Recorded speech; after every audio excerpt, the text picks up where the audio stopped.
Kung may pintuan ng langit, bibisita ako kahit saglit.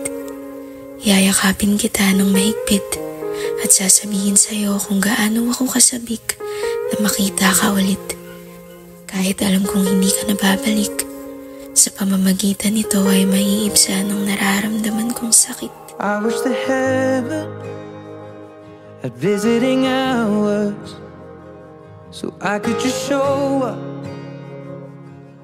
and bring